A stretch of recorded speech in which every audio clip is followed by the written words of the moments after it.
Yes, very good evening to all of you, my dear students. Very good evening to all of you. So in our previous class, we have studied that what is committal, what is submission, right? Committal is in two situations. Committal can be done where the offense is found to be exclusively tried by court of session. Then in that case, section 232 of BNSS will apply. Whereas, where if the judicial magistrate have taken the cognizance and in the meantime he believes that it ought to be tried by the superior court, that is court of session, then also he will be doing a committal. But that committal will be done under section 362. Okay, that is the if he believes that it is ought to be tried by the court of session, that is superior, right? Whereas when we talk about submission is a situation where the court thinks that he wants to give more punishment than what he is competent to give, कि जितना competent है उससे ज्यादा देना चाहता है, then he will submit it to which court है, कौन से कोर्ट? हाँ ठीक है. Yes, online students, tell me, submission under which court? That is CJM, Chief Judicial Magistrate. Dipanshi, you are late. Don't be late. Next time I will not be allowing it. Right? Okay. ठीक है. Further CGM को submission होता है. ठीक है, तो submission तब होगा जब कोर्ट को लगता है कि मैं इसको कोई डिफरेंट काइंड ऑफ पनिशमेंट या फिर इसको मैं ज्यादा पनिशमेंट देना चाहता हूं जो मैं कॉम्पिटेंट नहीं हूं. तो after conviction the submission can be done. और सबमिशन कहां होता है? Section 364 BNSS. Very good miss Rupal. ठीक है, तो यहां तक हमने कर लिया. अब दोबारा से वेट मिस परीक्षा, अब दोबारा से हमें करना है नॉट 361, इट इज 364 मिस परीक्षा. ओके, 364. अब फर्दर हमें करना है, ये दोबारा से करना है. एक बार दोबारा सेक्शन देख लेते हैं. 362, ठीक है, 364 and 232. This is related to committal. This is related to submission.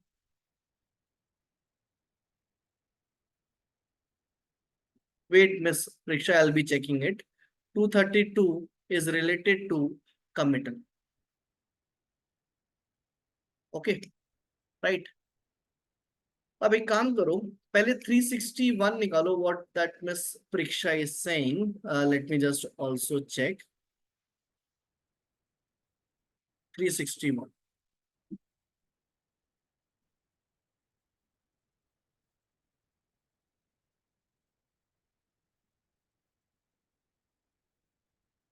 बेटा यहाँ कहाँ गया? Procedure in cases which magistrate can not dispose of. Miss Priksha, unmute and suggest what you were saying. Good evening sir. Good evening. Sir इसमें लिखा है ना कि ये जो ABC 3 ग्राउंड्स है सर, उसके नीचे लिखा है he shall stay the proceedings and submit the case. में सर जब जुरिस्डिक्शन नहीं है उसको, या फिर sir the case is one which should be tried by some other magistrate, sir वो सीजीएम को सबमिट कर देते हैं और फिर सीजीएम दूसरे मैजिस्ट्रेट को ट्रांसफर कर देते हैं case. Okay. Let me read it. It says that if in the course of any inquiry into, if in the course of any inquiry into an offense or the trial before the magistrate in any district, the evidence appears to him to warrant a presumption. Okay, to warrant a presumption that he has no jurisdiction to try or commit it for trial, or that the case is one which should be tried or committed for trial by some other magistrate in the district, or that the case should be tried by the Chief Judicial Magistrate. He shall stay the proceedings and submit the case with a brief report explaining its nature. देखो यहाँ पर ये जो submission है, that is not related to the submission that we have discussed in 364. Section 364 का जो submission है, that is related to a conviction. तो ये चीज समझो, यहां पर ये जो सबमिशन है, ये कौन सा सबमिशन है? जब आपके पास जुरिस्डिक्शन नहीं है, right? When you do not have any jurisdiction, right? And second, that the case is one which should be tried और committed for trial by some other magistrate in the district. तो ये submit करोगे आप, submit to the chief judicial magistrate or such other magistrate having jurisdiction as the chief judicial magistrate direct. Okay, but अगर आप इसको 364 से compare करोगे तो यहाँ पर है that procedure when magistrate cannot pass sentence sufficiently severe. So when a magistrate is of opinion after hearing the evidence for the prosecution and the accused is guilty and that he ought to receive the punishment different in kind from or more severe than what, then that which such magistrate is empowered to inflict, being a magistrate of second class, is of opinion that that the accused ought to be required to execute a bond or bail bond under section 125, he may record the opinion and submit his proceedings. तो यहाँ ये जो submission है, ये different kind of submissions है. Submit his proceedings and forward the accused to the chief judicial magistrate to whom he is subordinate. तो ये जो submission है, that is for the purpose of giving more punishment. Okay. All right, Miss Priksha, just a minute. Mr. Yash, okay, Yash is wants to. Yes, yes, Mr. Yash, am I audible? I have kept you in a waiting room deliberately because you have joined us late. Just to teach you a lesson, I have kept you in a waiting room. And if you again do it, repeat it, I will not allow in the next class. You should come in time. All right. And this is for everyone, be it offline or online. चलो, let us proceed further. तो again दोबारा से start करते हैं. Section 362 देखो. Section 362 बात करता है that procedure when after commencement of inquiry or trial, magistrate finds case should be committed. Okay. So it says procedure when after commencement of inquiry or trial. मतलब क्या? ये इन्वेस्टिगेशन स्टेज पर नहीं लगता. Section 362 applies at the stage of inquiry or at the stage of trial, but it will not apply at the stage of investigation. क्योंकि magistrate को क्या मालूम कि भाई ये ought to be tried by court of session होना चाहिए या नहीं. इन्वेस्टिगेशन तो अभी मैजिस्ट्रेट को पहुंचा ही नहीं मैटर, है ना? अभी तो इन्वेस्टिगेशन चल रहा है. तो ये इन्वेस्टिगेशन स्टेज पे कमिटल नहीं होता. कभी भी कमिटल होगा जब कोर्ट कॉग्निजेंस ले लेगा उसके बाद. और कब तक होगा 362? Before passing the judgement. अब यहां लिखा है if in any inquiry into an offence, or a trial before a magistrate, it appears to him at any stage of the proceedings before signing the judgment that the case is, यहाँ लिखा है before signing the judgment. तो judgement से पहले आप कभी भी commit कर सकते हो, बट इन्वेस्टिगेशन की स्टेज पर नहीं हो सकता.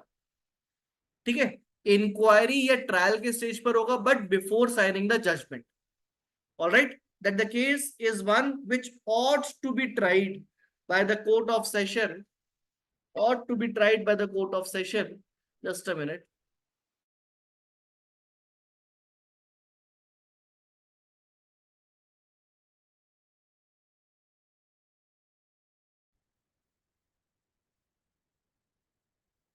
अब देखो यहाँ कमिटल की बात हुई है सेक्शन 362 में, right?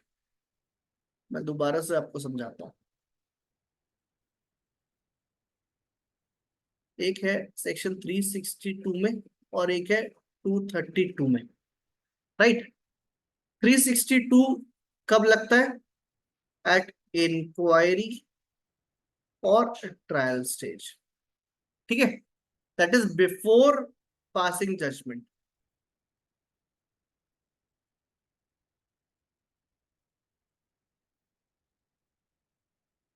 Before passing judgement, is it clear? Judgement pass करने से पहले आप 362 लगा सकते हो, that is at the time of when the court believes that it ought to be tried by the court of session, तो commit कर देगा, ठीक है, राइट। और यहाँ पे 232, यहाँ पे प्रोसीजर लिखा हुआ है, यहाँ प्रोसीजर लिखा हुआ है कमिटल का। तो प्रोसीजर में क्या है कि अगर कोर्ट ने कॉग्निजेंस लिया और कोर्ट को पता चलता है कि ये वाला जो ऑफेंस है ये exclusively triable by court of session है, तो सीधा क्या करेगा वो, कॉग्निजेंस लेके सब कमिट कर देगा to the court of session, ठीक है।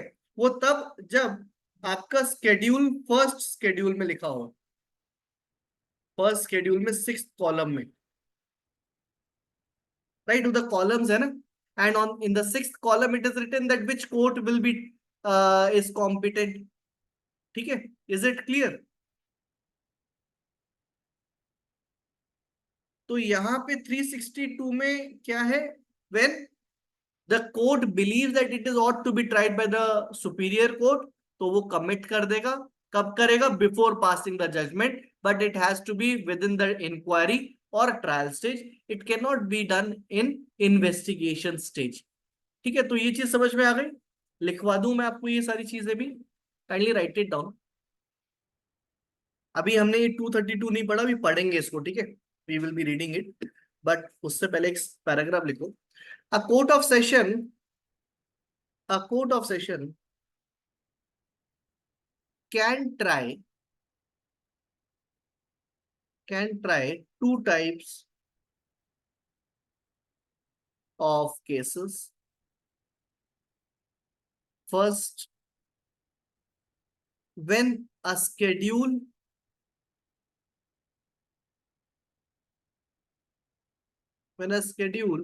in the 6th column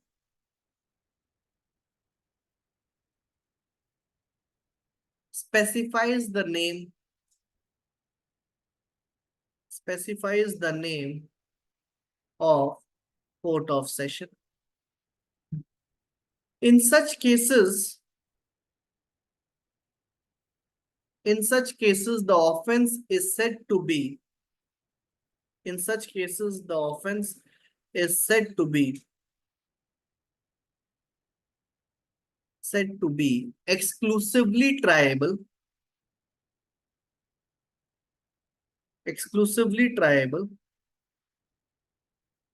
by the court of session,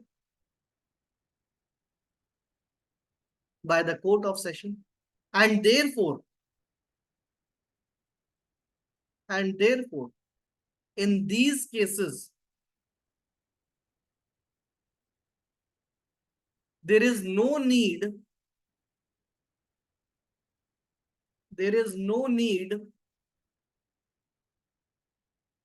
for the application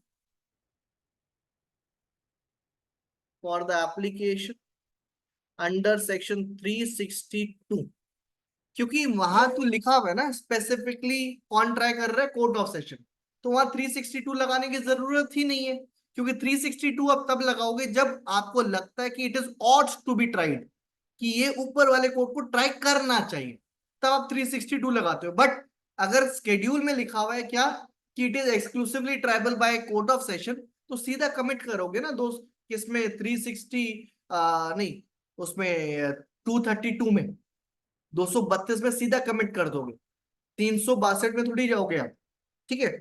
no need for the application under section 362, rather the magistrate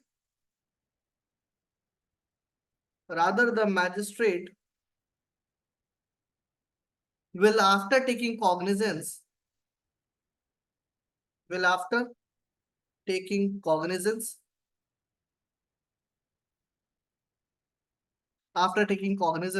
directly commit directly commit the case to the court of session under section 232 BNSS. Okay right. तो ये पहला situation है. पहला situation जब जब schedule में लिखा हुआ है क्या कि ये court of session he exclusively tribal करेगा, तो वो 232 में आप कॉग्निज लेने के बाद 232 में सीधा कमिट कर दोगे. ठीक है right. Further second point, if the case is triable, if the case is triable by the magistrate,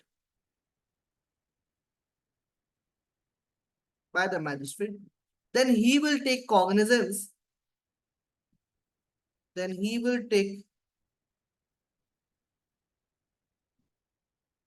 cognizance and conduct the trial, and conduct the trial, and in the course of such inquiry, and in the course of such inquiry or trial,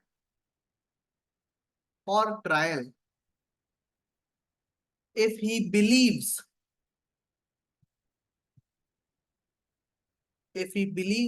that some such complication,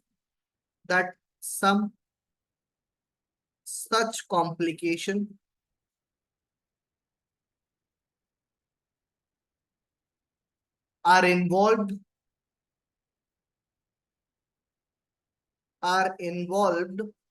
or some such matter of public interest, or some such matter of public interest,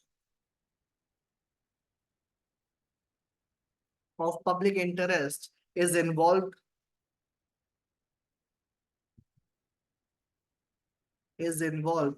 and that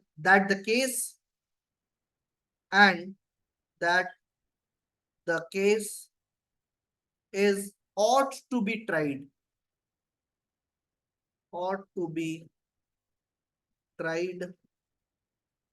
by the court of session,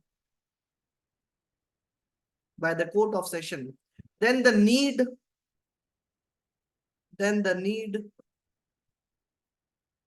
for section 362 arises. Then the need for section 362 arises, and the case will be committed,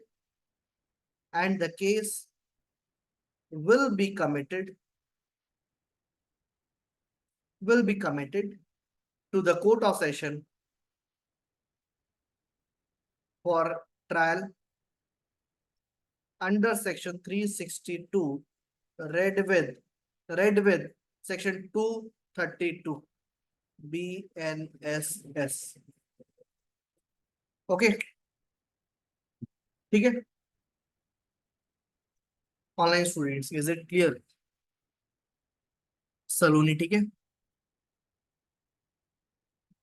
Rupal ठीक है, कुणाल ठीक है, स्प्रिया ठीक है, शैली ठीक है, राखी ठीक है, अमित ठीक है. I believe that it is clear to everyone. अब now we have to discuss section 232. Take out section 232. 232 BNSS.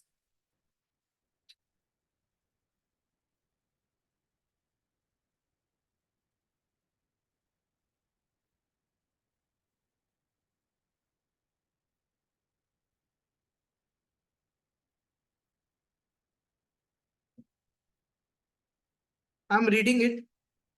It says commitment of case to the court of session when offense is triable exclusively by it.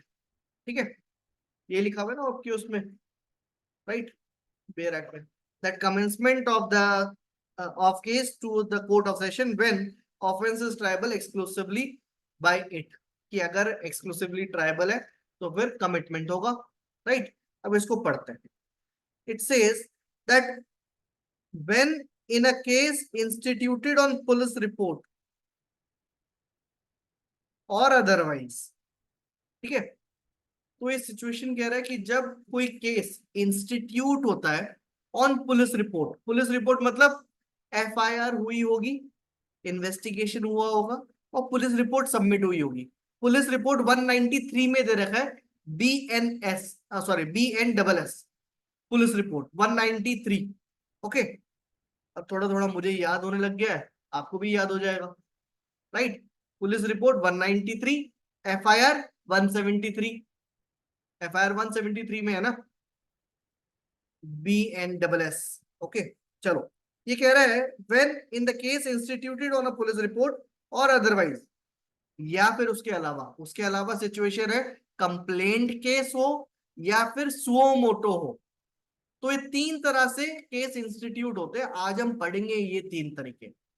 तो यहाँ लिखा हुआ है जब भी case institute होता है या तो पुलिस रिपोर्ट पे हुआ हो या कंप्लेंट पे हुआ हो या सुओ मोटो हुआ हो। सुओ मोटो कोर्ट ने खुद से कॉग्निजेंस ले लिया, ठीक है। तो वहां लिखा है द एक्यूज्ड अपीयर्स, कि जब एक्यूज्ड अपीयर होता है और is brought before the magistrate, या फिर उसको बुलाया जाता है, लेकर आया जाता है, and it appears to the magistrate that the offense is triable exclusively by the court of session, he shall, यहां लिखा है shall means mandatory, कि जब एक्यूज को लेकर आए, राइट, और कोर्ट को लगता है, it appears to the magistrate that it is exclusively triable by court of session, then he shall, तो वो शैल लिखा हुआ कि ये सारी चीजें करेगा, राइट। ही शैल, आगे लिखे commit, he shall commit after complying with the provisions of section 230 और 231। अब सेक्शन 230 क्या है? सेक्शन 230 डॉक्यूमेंट्स हम देते हैं एक्यूज को फॉर हिज डिफेंस पर्पसेस, ठीक है। पढ़ेंगे ये भी, 230 भी पढ़ेंगे, 231 भी पढ़ेंगे। 231 पुलिस रिपोर्ट के केस में होता है, 230 पुलिस रिपोर्ट और 231 इन अदर केसेस, ठीक है। तो यहाँ पे हम डॉक्यूमेंट प्रोवाइड करते हैं एक्यूज को, क्यों प्रोवाइड करते हैं? For his defence purposes, right. Okay, तो मैं यहाँ पे लिखा है कि आप he shall commit after complying with the provisions, कि उसको डॉक्यूमेंट देने के बाद उसको ऊपर भेज दोगे, जाओ, right. Okay, the case to the court of session and subject to the provisions of this Sanhita relating to bail, remand the accused to the custody until such commitment has been done। तो basically मैं अगर आपको समझाऊं, section 232 लगता है when case is exclusively triable by court of session, ठीक है, right. तो यहाँ पे कमिटमेंट की बात की गई है, कमिटल, ठीक है, राइट। अब मान लो कि कोई एक ऑफेंस हुआ, ठीक है। अब जब भी कोई एक ऑफेंस होता है तो या तो एफआईआर होगी, या तो कंप्लेंट होगी, या तो इंफॉर्मेशन रिसीव सुओ मोटो, ठीक है, राइट। तो इन तीनों के बाद, राइट, मैं इसके सिचुएशन के बाद की बात कर रहा हूं कि जब कोर्ट ने कॉग्निजेंस ले लिया, कॉग्निजेंस लेने के बाद एक्यूज्ड अपीयर होगा, ठीक है, एक्यूज्ड को बुलाया जाएगा या वो अपीयर होगा। तो जब एक्यूज्ड अपीयर होगा तो उसको डॉक्यूमेंट्स दिए जाएंगे, या तो 230 में देंगे या 231 में देंगे डॉक्यूमेंट्स, ठीक है, राइट। डॉक्यूमेंट देने के बाद पता चलता है it is exclusively triable by court of session, तो कोर्ट क्या करेगा? इसको कमिट कर देगा। If exclusively triable by court of session, ठीक है। तो अगर डॉक्यूमेंट देने के बाद कोर्ट को लगता है कि यार ये तो ऑफेंस ऐसा है जो कि exclusively triable by court of session है, तो वो कमिट कर देगा to the court of session. But जब वो कमिट कर रहा है और एक्यूज ने एप्लीकेशन लगाई है बेल की, ठीक है, एक्यूज तो कभी भी एप्लीकेशन लगा सकता है ना बेल की, जैसे एक्यूज को प्रेजेंट करा एक्यूज ने एप्लीकेशन लगा दी कि जज साहब मुझे बेल दो, तो वहां पर जुडिशियल मैजिस्ट्रेट फर्स्ट क्लास अगर उसको लगता है कि बेल के ग्राउंड्स में हो रहे हैं, मेड अप हो रहे हैं, तो फिर वो बेल दे सकता है, राइट, क्योंकि वहां लिखा है सब्जेक्ट टू द बेल, यहाँ लिखा है ना, अगर आप पढ़ोगे it says that and subject to the provisions of the Sanhita relating to the bail, remand the accused to the custody until such commencement has been done. कि अगर बेल नहीं दिया आपने क्योंकि बेल के ग्राउंड मेड अप नहीं हुए, तो आप उसको कस्टडी में रखोगे जब तक कमिट नहीं हो जाता। ये समझ में आया आपको पहला क्लॉज इसका, क्लॉज ए।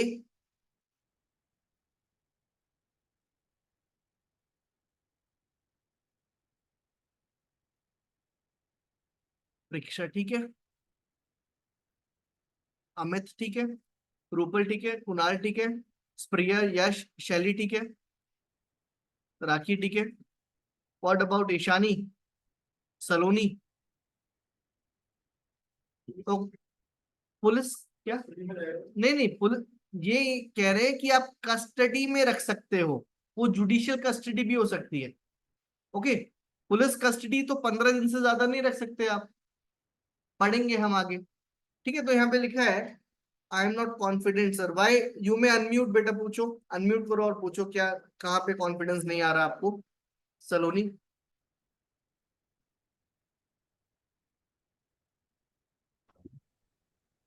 सर समझ आ रहा है, लेकिन सर थोड़ा थोड़ा सा कंफ्यूजन हो रहा है। सर खुद से रिवाइज करेंगे तो आ जाएगा। अरे, आपने तो सॉल्यूशन भी खुद ही ढूंढ लिया। Yes sir. You are so smart. चलो आगे चलते हैं फिर। You want me to repeat it once again miss Saloni? Gulfisha says, ठीक है, मैं एक बार रिपीट कर देता हूँ इसको, कोई बात नहीं। देखो, सिंपल सी चीज है, अभी इसको भूल जाओ, सिंपल सी चीज है कि मान लो ये एक्यूज्ड है, ठीक है, राइट, इसको कॉग्निजेंस ले लिया कोर्ट ने, ठीक है, कोर्ट ने कॉग्निजेंस ले लिया, तो एक्यूज को बुलाया जाएगा, will be called on, right, उसको बुलाया जाएगा। जब उसको बुलाया तो उसको डॉक्यूमेंट देंगे, ठीक है, सिंपल, डॉक्यूमेंट देना जरूरी है ना, अदरवाइज डॉक्यूमेंट नहीं दोगे तो फिर वो डिफेंस कैसे लेगा। एक्यूज को बुलाया, उसको डॉक्यूमेंट दिए, फिर कोर्ट ने पाया, court finds that it is exclusively triable by court of session है, ठीक है, तो फिर वहां पे लिखा है कि वहां शैल लिखा हुआ है, शैल कमिट।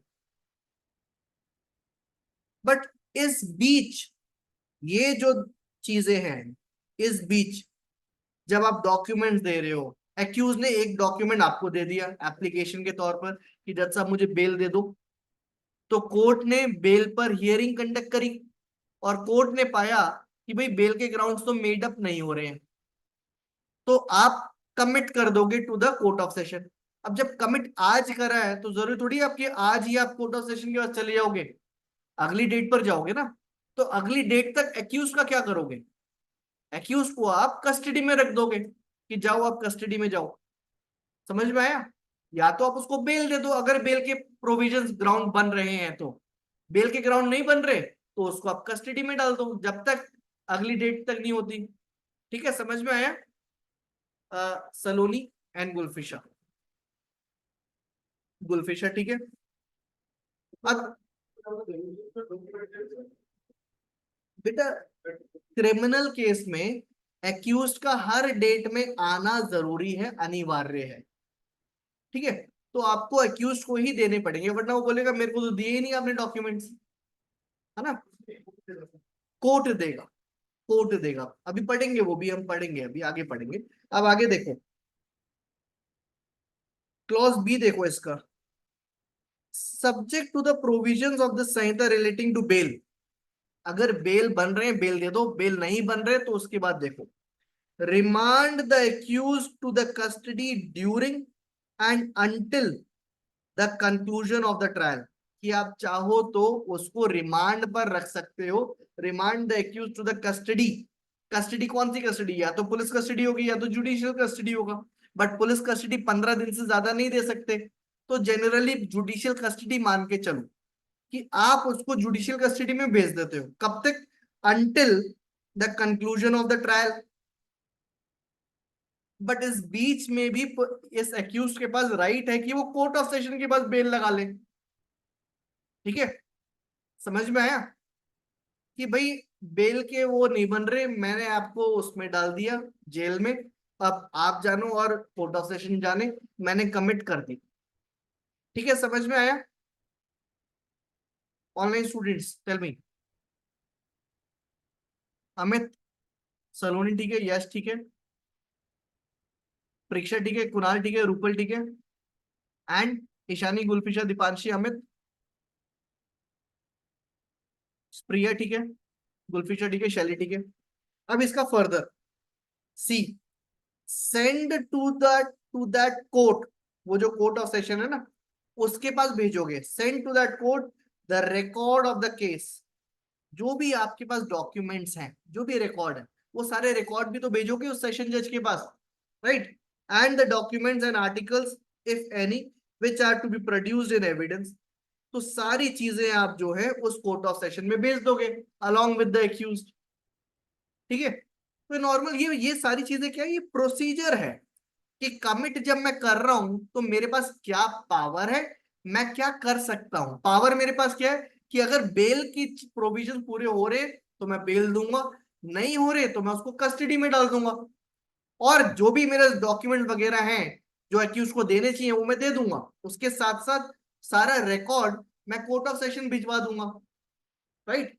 जो भी एविडेंसेस आए हैं मेरे पास वो सारी चीजें मैं कोर्ट ऑफ सेशन भिजवा दूंगा। तो ये कमिटल का प्रोसीजर है। वहां 362 में प्रोसीजर नहीं था, 362 में था क्या कि अगर कोर्ट को लगता है कि ये सुपीरियर कोर्ट को ट्राई करना चाहिए तो कमिट कर दो। बट कमिटल के साथ आप क्या क्या कर सकते हो वो 232 में दे रखा है, 232 में। समझ में आया? Tell me. प्रोसीजर है, ये प्रोसीजर है, दिस इज प्रोसीजर 232 में। ठीक है, अब आगे देखो, D, notify to the public prosecutor of the commitment of the case to the court of session। कि आप पीपी को बताओगे कि भाई साहब कमिट हो गया, ताकि वो वहां पे जाके प्रोसिक्यूट कर सके, तो आपको नोटिफाई करना पड़ेगा। तो समझ में आया यहाँ पर? तो ये सारी चीजें प्रोसीजर है। पहली चीज, आप एक्यूज को बुलाओगे, एक्यूज को डॉक्यूमेंट दोगे, ठीक है, और फिर आप कमिट कर दोगे। बट इस बीच अगर उसने बेल लगाई है और बेल के ग्राउंड बनते हैं तो बेल दे दो, बेल के ग्राउंड नहीं बनते तो उसको कस्टडी में डाल दो। कस्टडी में कब तक डालोगे? जब तक ट्रायल कंप्लीट नहीं हो जाता। इस बीच आप कोर्ट ऑफ सेशन से बेल ले सकते हो, राइट? और इसके साथ साथ आप सारे डॉक्यूमेंट, सारे रिकॉर्ड उस वाले कोर्ट में सबमिट करवा दोगे, कोर्ट ऑफ सेशन में। ठीक है, और पीपी को भी इत्तला करेंगे, नोटिफाई कर, राइट, दैट पीपी साहब हमने जो है कमिट कर दिया to the court of session. तो यहां तक क्लियर है? तो ये प्रोसीजर है 232। Tell me online students. Rakhi ठीक है, सलोनी ठीक है, कुणाल ठीक है। तो ये कब लगेगा? जब कोर्ट को पता चलता है it is exclusively triable by court of session, कि ये ऐसा ऑफेंस जो exclusively triable by court of session है, तब ये कमिट करें। तो इससे हमें एक बात और पता चलती है कि exclusively triable by court of session वाले जो केसेस हैं उनका पहले जुडिशियल मैजिस्ट्रेट कॉग्निजेंस लेगा, उसके बाद ही कमिट करेगा, सीधा कोर्ट ऑफ सेशन ट्राई नहीं करेगा, है ना, राइट? वो तभी करेगा जब एक्सप्रेसली लिखा गया है कहीं पर। ठीक है, आगे चलते हैं। Provided that the proceedings under this section shall be completed within a period of 90 days from the date of taking cognizance. कि ये जो टाइम फ्रेम है ये 90 डेज के अंदर कंप्लीट होना चाहिए। शायद ये पहले था क्या? I believe this was not there. ये आपके पुराना है, ये कौन सा दे रहा है, दिखाओ। बीएनएस, हाँ ये देखो देखो, यूनिवर्सल है नहीं। No sir, new provision. हाँ ये नया है, इसमें प्रोवाइजो ऐड करें दोनों। These are the two provisos which is added, it was not there earlier. ठीक है, अब देखो यहाँ लिखा है provided that the proceedings under this section shall be completed within the period of 90 days from the date of taking cognizance। तो 90 days के अंदर आपको जो है कमिट करना पड़ेगा, ये पहले नहीं था, तो ये भी आपको याद करना पड़ेगा for your preliminary test. PT में पूछ लेंगे ना आपसे कि cognizance exclusively triable by court of session है, तो कमिट कितने टाइम के अंदर करना पड़ेगा? 60 days, 30 days, 90 days, 120 days. So that is 90 days, okay, from the date of taking cognizance. And such period may be extended by the magistrate for a period not exceeding 180 days for the reasons to be recorded in writings। तो ये time frame extend हो सकता है और वो 180 days है। Okay, 120 नहीं, 180 days, 90 का डबल कर लो ना। ओके ठीक है, तो ये न्यू है for your, it was not there earlier.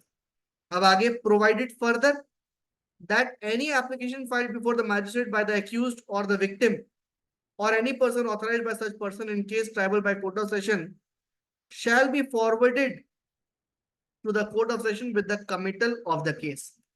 तो ये भी न्यू है, ये पहले नहीं था। ये कह रहा है कि अगर कोई भी एप्लीकेशन चाहे विक्टिम ने फाइल करी हो चाहे एक्यूज ने फाइल करी हो, वो सारी एप्लीकेशन आपको सेशन कोर्ट में कमिट करना पड़ेगा, क्योंकि आप उसको सुन नहीं सकते ना until and unless it is bail application।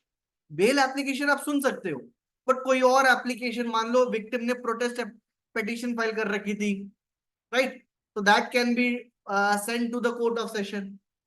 अब प्रोटेस्ट क्या होता है वो मैं आपको बाद में बताऊंगा, बट यहाँ सिंपल अब ये समझ के चलो कि कोई भी एप्लीकेशन, यहाँ लिखा है ना, any application filed before the magistrate by the accused or the victim or any person authorized by such person in a case triable by court of session shall be forwarded to the court of session with the committal of the case। तो समझ में आया?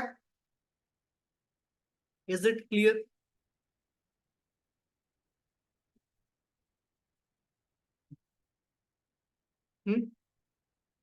तो ये था आपका committal. Committal दो जगह, 362 जहां पर ought to be tried और 232 जहां exclusively trial by court of session. तो कभी भूलोगे तो नहीं, 362 एंड 232। 232 में प्रोसीजर लिखा हुआ है, 362 में क्या है, ought to be tried है, राइट, दिमाग में सील हो गया। आगे बढ़े ऑनलाइन स्टूडेंट्स, आगे चलते हैं। अब हमें एक बार सबमिशन देखना है।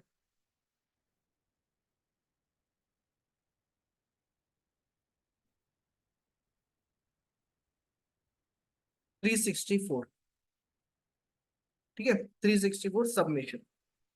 तो सबमिशन कहता है दैट जहां पर magistrate after the opinion of conviction, जहां पे वो सोच रहे हैं कि मुझे कन्विक्ट करना है, और बट वो जो उसकी वो है सेंटेंस, वो सेंटेंस ज्यादा देना चाहता है which he is competent, which he is not competent, right. जैसे मान लो कि एक एक्यूज है, इसने एक ऑफेंस करा जिसका पनिशमेंट 7 साल है, तो जुडिशियल मैजिस्ट्रेट फर्स्ट क्लास ने तो ट्राई करा है इसको, और इसको जुडिशियल मैजिस्ट्रेट फर्स्ट क्लास की कॉम्पिटेंसी कितनी है चिराग? पनिशमेंट कितना दे सकता है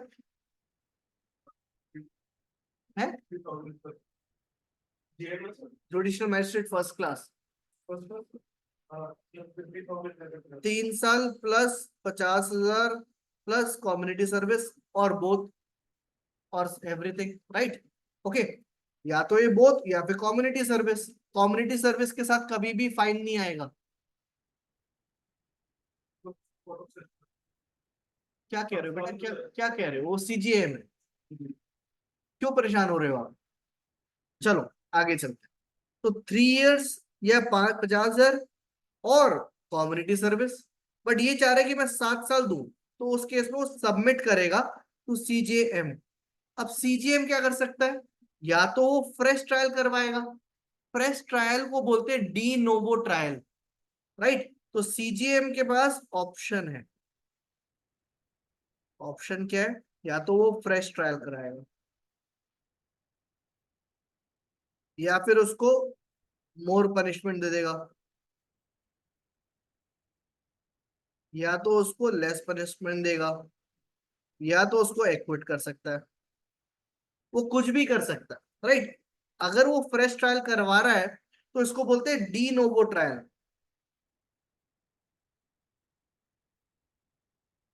okay, is it clear, de novo trial.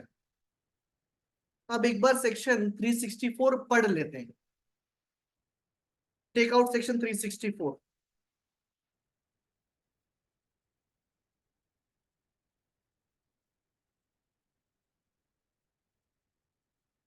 इसको ध्यान से पढ़ना, आई एम रीडिंग इट।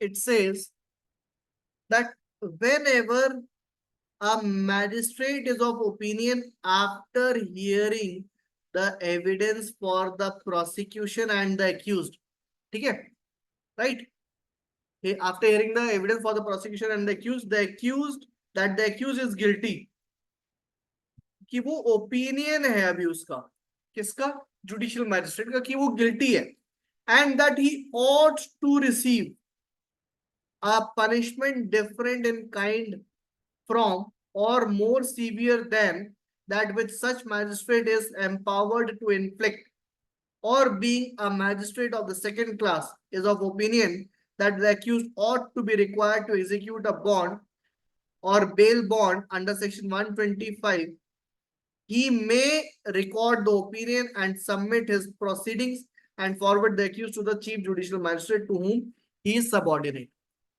तो यहाँ पे जो सबसेक्शन 1 है वो कह रहा है कि जब जुडिशियल मैजिस्ट्रेट फर्स्ट क्लास का ओपिनियन है, ओपिनियन का फॉर्म करा जब दोनों पार्टी को सुन लिया, और ये ओपिनियन है that he this person ought to receive a punishment different, right, different in kind और फ्रॉम और more severe than what such magistrate is empowered to inflict, कि इसको या तो कोई और पनिशमेंट मिलनी चाहिए या फिर ज्यादा पनिशमेंट मिलनी चाहिए जो मैं नहीं दे सकता, या फिर उसके अलावा लिखा है और being a magistrate of the second class,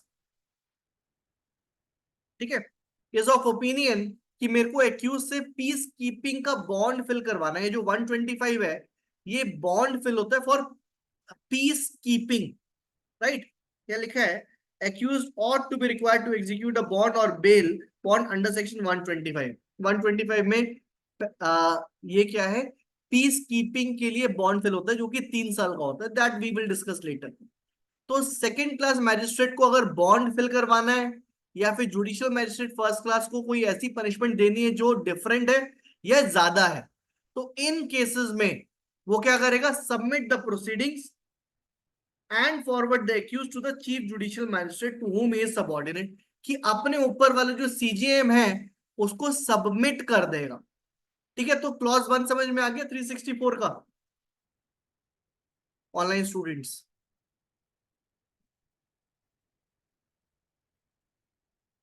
Kunal ठीक है, सलोनी ठीक है, यश ठीक है, रूपल ठीक है, स्प्रिया ठीक है, राखी ठीक है, अमित ठीक है,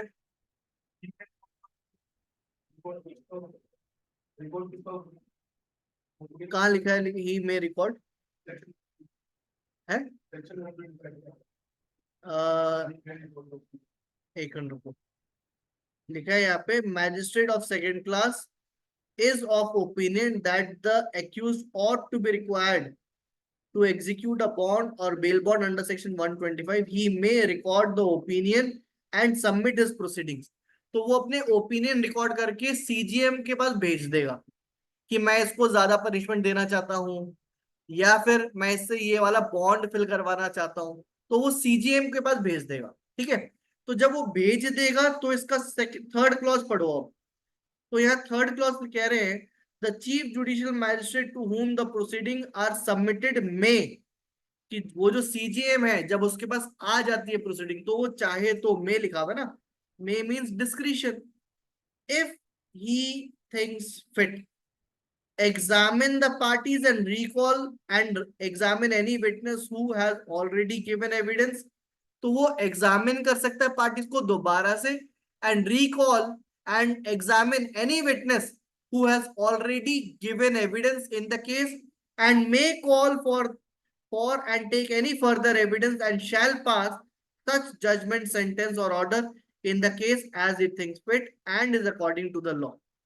तो वो जो CJM है वो जुडिशियल मैजिस्ट्रेट फर्स्ट क्लास के ओपिनियन से बाउंड नहीं है। अगर सीजीएम को लगता है कि दोबारा से फ्रेश ट्रायल होना चाहिए तो वो फ्रेश ट्रायल करवाएगा, अगर सीजीएम को लगता है कि नहीं कोई एक दो विटनेस को और बुला लो तो वो बुला सकता है, right, and pass the such judgment which is according to the law. ठीक है, समझ में आया क्लॉज 3 माय डियर स्टूडेंट्स, क्योंकि अब क्लॉज 2 देखेंगे हम। सलोनी ठीक है, व्हाट अबाउट अदर्स? कुणाल ठीक है, रूपल ठीक है। I believe that clause 3 is also clear. ये भी हम पहले कर चुके हैं, राइट, करा था हमने, थोड़ा बहुत डिस्कस करा होगा। एक बार इसका क्लॉज 2 देखो, क्लॉज 2 नहीं पढ़ा हमने। क्लॉज 2 कहता है that when more accused persons than one are being tried together, जहां एक से ज्यादा accused है, and the magistrate considers it necessary to proceed under subsection 1, subsection 1 में प्रोसीड करना चाहते हो, सबसेक्शन 1 जहां पे ज्यादा पनिशमेंट देना चाहते हो या डिफरेंट पनिशमेंट देना चाहते हो, ठीक है, in regard to any of such accused he shall forward all the accused who are in his opinion guilty to the chief judicial magistrate, तो सारे accused को भेज देगा जो कि उसको लगता है गिल्टी है। अब इसमें एक एग्जांपल देता हूं मैं आपको क्लॉज 2 में। मान लो ए बी सी और डी, ये तीन चार एक्यूज्ड हैं, ठीक है, देयर आर 4 एक्यूज्ड। अब कोर्ट को लगता है D is not guilty, D को, कोर्ट को लगता है कि डी ने ऑफेंस नहीं करा तो इसको एक्विट करना चाहता है, ठीक है, और कोर्ट को लगता है कि B should get more punishment,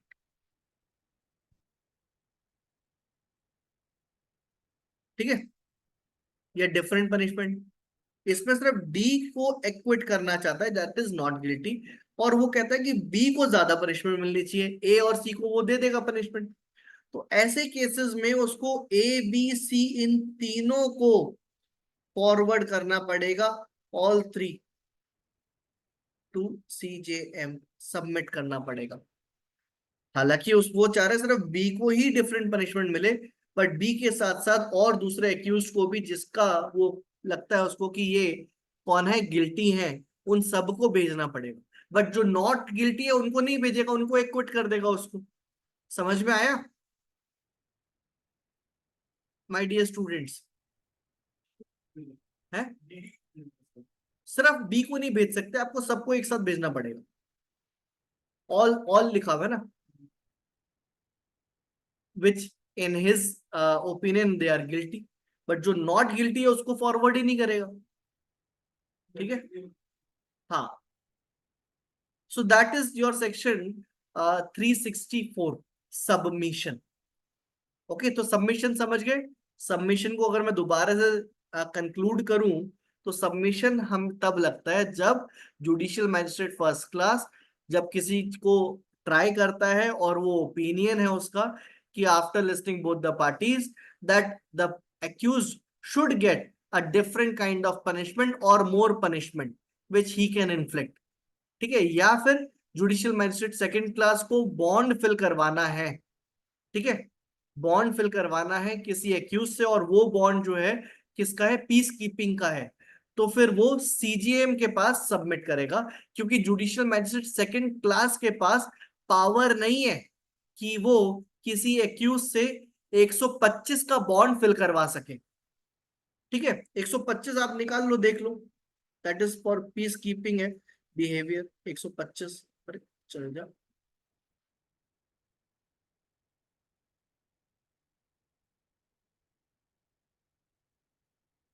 पहले 106 हुआ करता था ये। देखो, it says security for keeping peace on conviction.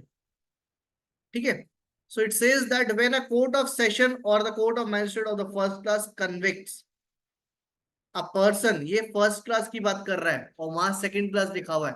ठीक है, ये कह रहा है when the court of session or the magistrate of first class convicts a person of any offense specified in subsection 2 or of abating any such offense itna and is of opinion that it is necessary to take security from such person for keeping the peace, the court may at the time of passing sentence on such person order him to execute a bond or bail bond for keeping the peace for such period not exceeding 3 years as it thinks fit।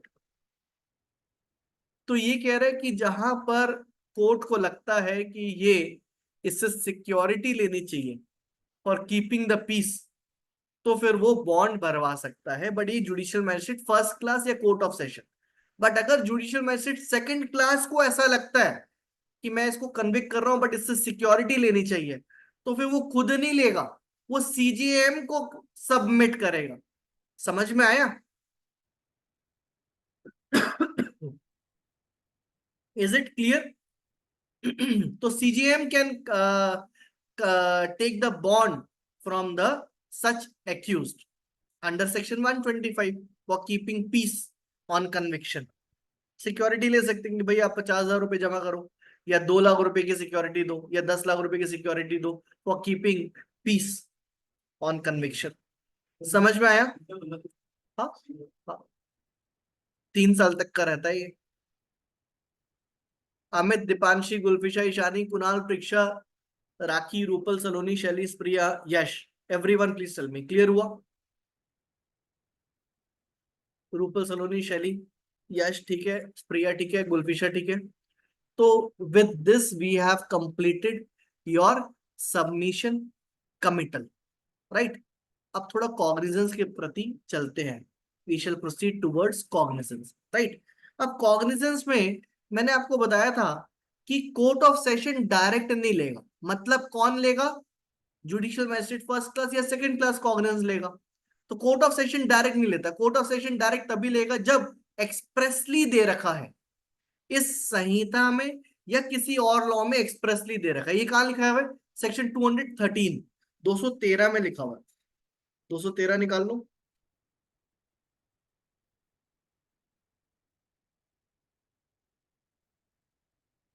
213 says cognizance of offenses by court of session.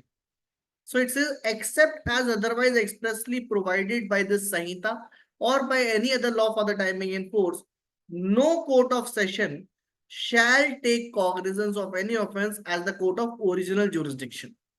ठीक है, कि कोई भी court of session cognizance नहीं लेगा as the court of original jurisdiction unless the case has been committed to it by the magistrate under this Samhita, right? कि जब तक वो केस क्या ना हो, कमिट ना हो। बट ऊपर लिखा है except as otherwise expressly provided by this संहिता और बाय एनी अदर लॉ, कि अगर इस संहिता में एक्सप्रेसली कहीं दे रखा है कि कोर्ट ऑफ सेशन लेगा, तो फिर कोर्ट ऑफ सेशन डायरेक्ट ले लेगा। या फिर किसी और लॉ में एक्सप्रेसली लिख रखा है कि कोर्ट ऑफ सेशन लेगा, तो कोर्ट ऑफ सेशन ले लेगा। ठीक है, तो एक्सप्रेसली इस संहिता में सिर्फ एक जगह दे रखा है, that is in section 222 clause 2। देखो वो भी 222 क्लॉज 2।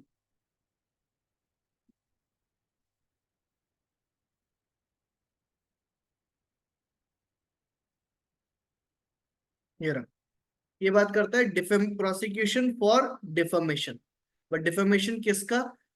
इन लोगों, प्रेसिडेंट का, वाइस प्रेसिडेंट का, सीएम का। यहाँ लिखा है not with standing anything contain in this Samhita when any offense falling under section 356 of Bharatiya Nyaya Sanhita, that is defamation, is alleged to have been committed against a person who at the time of such commission is the president of India, the vice president of India, the governor of the state, the administrator of the union territory, or the minister of the union or the state or of the union territory or any other public servant employed in connection with the affairs of the union or the state in respect of his conduct in discharge of his public functions. अब यहाँ लिखा हुआ expressly a court of session may take cognizance. यहाँ लिखा हुआ है ना, expressly लिखा हुआ है court of session may take cognizance of such offense without the case being committed to it. बिना committal के, without the case being committed to it, upon a complaint in writing made by the public prosecutor. तो complaint proceeding पर ही cognizance लेगा, यहाँ FIR नहीं होगी. और कौन ले रहा है डायरेक्ट? कोर्ट ऑफ सेशन ले रहा है, तो यहाँ डायरेक्ट ले सकता है. बट इसके अलावा कोर्ट ऑफ सेशन कहीं पे भी डायरेक्ट नहीं ले सकता until and unless it is expressly provided, इस संहिता में या फिर किसी और लॉ में. समझ में आ रहा है आप लोगों को? Tell me. ठीक है. शैली ठीक है, कुणाल ठीक है, रूपल ठीक है, सलोनी ठीक है, प्रिया ठीक है, राखी ठीक है. तो इसको लिखवा देता हूं मैं आपको. Right, kindly right it down. Heading बनाओ कॉग्निजेंस.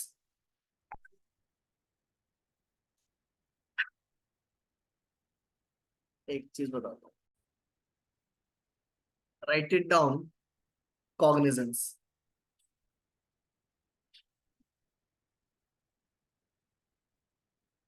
इसमें लिखिएगा the cognizance of a case,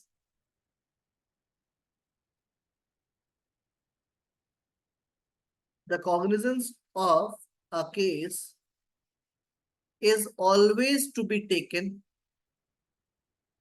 is always to be taken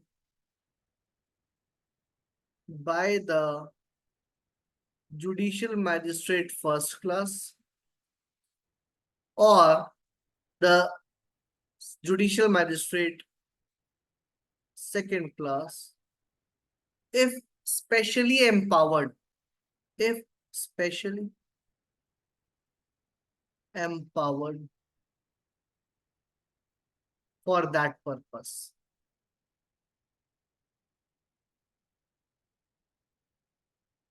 Okay, next para. As per section 213, as per section 213 BNSS, the cognizance can never be,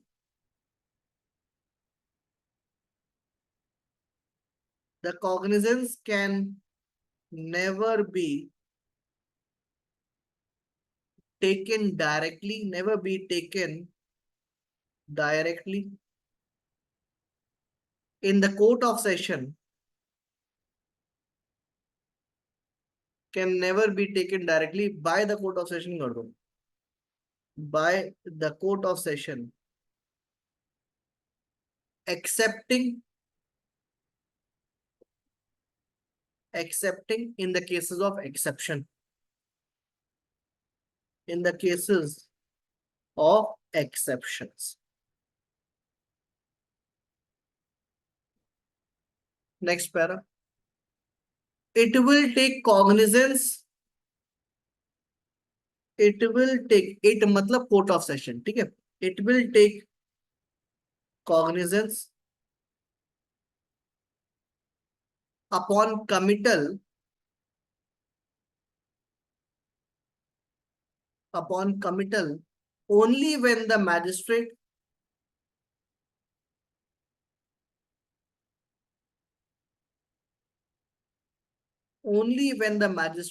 after taking cognizance,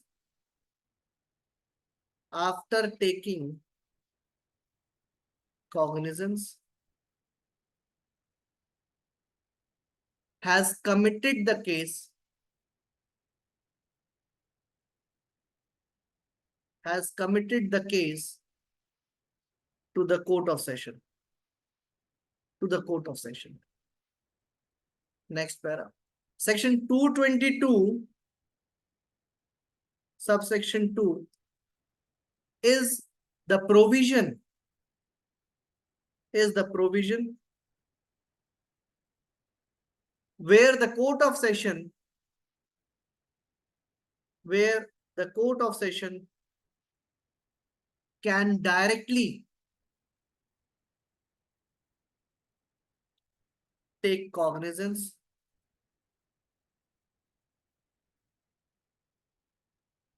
in its original jurisdiction. In its original jurisdiction. Done. Writing it. सलोनी ठीक है, रागी ठीक है, रूपल ठीक है, शैली ठीक है, and प्रिया, कुणाल ठीक है, चिराग। ओके, तो 213 में हमने पढ़ा क्या कि कोर्ट ऑफ सेशन कॉग्निजेंस नहीं लेगा, बल्कि कौन लेगा? जुडिशियल मैजिस्ट्रेट फर्स्ट क्लास लेगा और उसको कमिट कर देगा अगर कमिटल के चांसेस है तो। राइट, कमिटल के चांसेस कहां पर है? सेक्शन 232 या 362, है ना? राइट, यही है। तो इसको याद करते हुए चलना, बहुत सारे सेक्शंस हो जाएंगे। अब फर्दर हमें देखना है कॉग्निजेंस। अब कॉग्निजेंस लेते कैसे हैं, कितने टाइप की कॉग्निजेंस होते हैं, तो ये दे रखा है section 210, 210। There are three types of cognizance, right? There are three types of cognizance.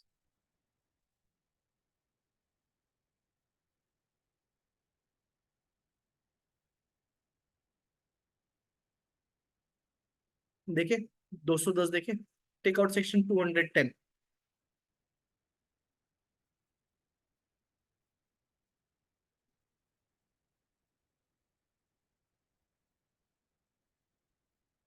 I'm reading it.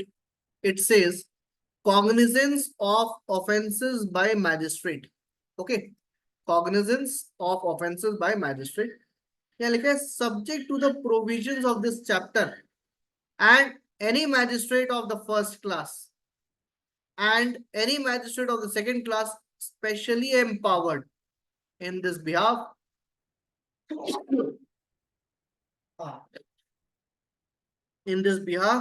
under subsection 2 may take cognizance of any offense.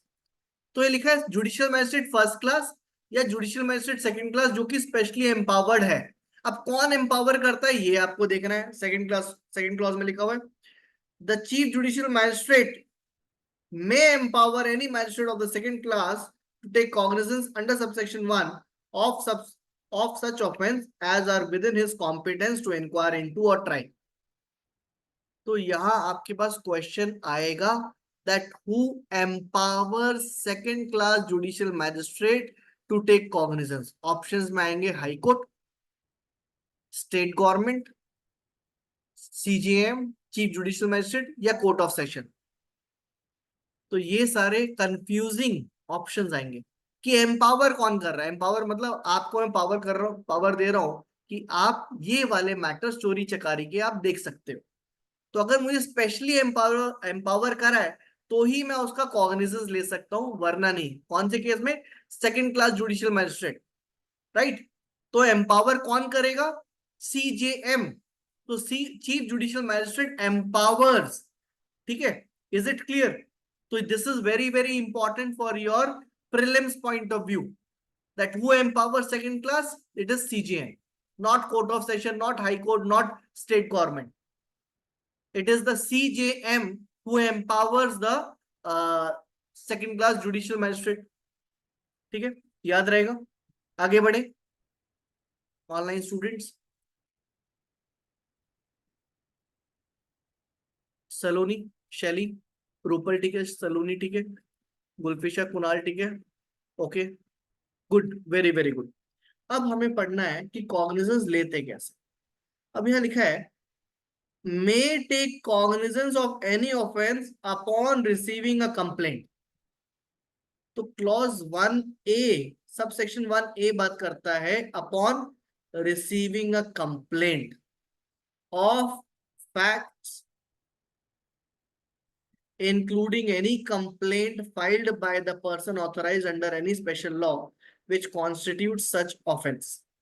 तो आप कंप्लेंट पर कॉग्निजेंस ले सकते हैं। ठीक है, सबसेक्शन 1 सब सेक्शन ए। ठीक है, section 210 subsection 1 sub clause A.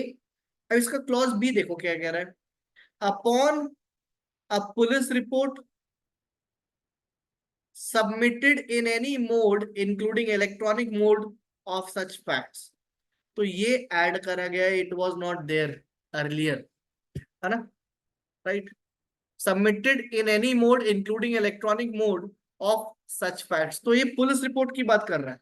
Police report मतलब एफआईआर हुई होगी, इन्वेस्टिगेशन हुआ होगा, उसके बाद पुलिस रिपोर्ट 193 में दे रखा है, ये हमको अच्छे से याद है। फर्दर सी कह रहा है upon information received from any person other than the police officer or upon his own knowledge, कि किसी और से सिर्फ इंफॉर्मेशन मिली हो, right, other than the police officer, या फिर upon his own knowledge that such offence has been committed, कि ऐसा ऐसा एक ऑफेंस हुआ है। ठीक है, तो यहां पर 3 केसेस इन्होंने मेंशन करे हैं। ऑलराइट, तो कौन से केसेस हैं? कॉग्निजेंस अगर मैं लूंगा तो 3 तरह से ले सकता हूं। कॉग्निजेंस अगर मुझे लेना है तो सेक्शन 210, 210 है नहीं, section 210 sub section 1 sub section A, section 210 sub section 1 sub section B, 210 sub section 1 sub clause C. Clause 1A यहां पे बात करता है कंप्लेंट प्रोसीडिंग की। ठीक है, यहां पे बात करता है पुलिस रिपोर्ट की, यहां पे बात करता है इंफॉर्मेशन रिसीव्ड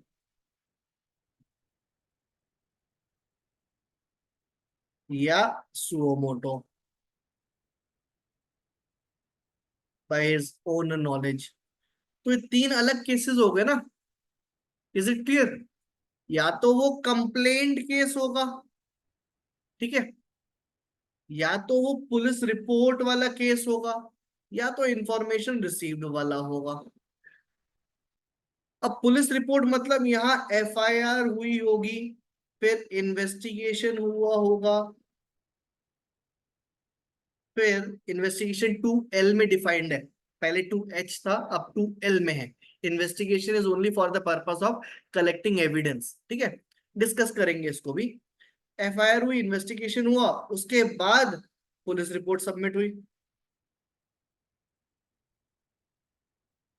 फिर कॉग्निजेंस या तो लूंगा या तो नहीं लूंगा कॉग्निजेंस। ठीक है, बट अगर हम कंप्लेंट की बात करते हैं तो कंप्लेंट क्या होता है कि कभी कभार मैं पुलिस में ना जाके मैं सीधा कोर्ट पहुंच जाता हूँ कि जज साहब मेरे को कंप्लेंट करनी है चिराग के खिलाफ कि चिराग आज लेट आया, राइट, एफआईआर नहीं करना चाहता मैं, तो वो कंप्लेंट केस बन जाता है।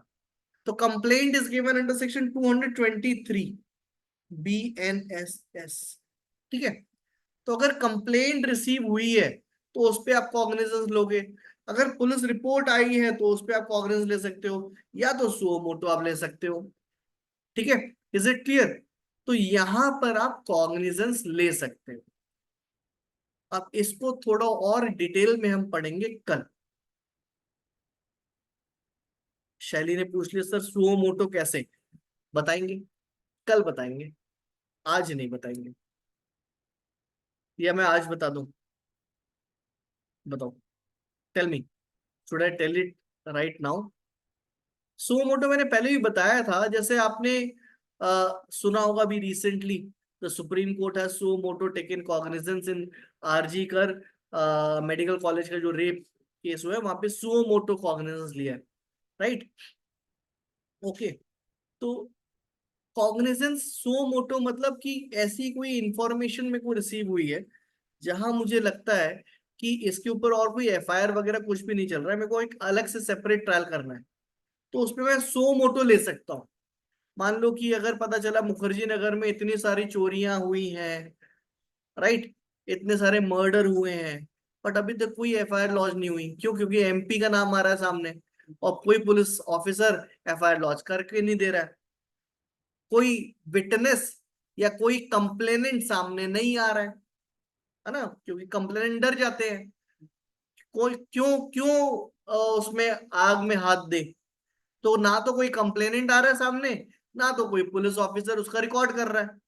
तो ऐसे केसेस में कोर्ट खुद से upon his own knowledge cognizance ले लेता है।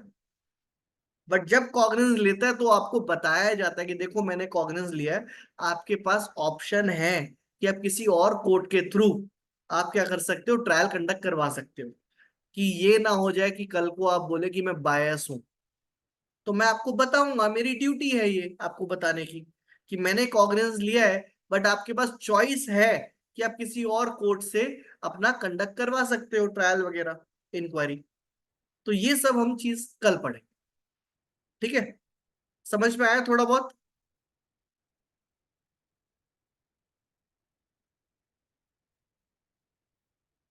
So now tell me, do you have any doubt in today's class?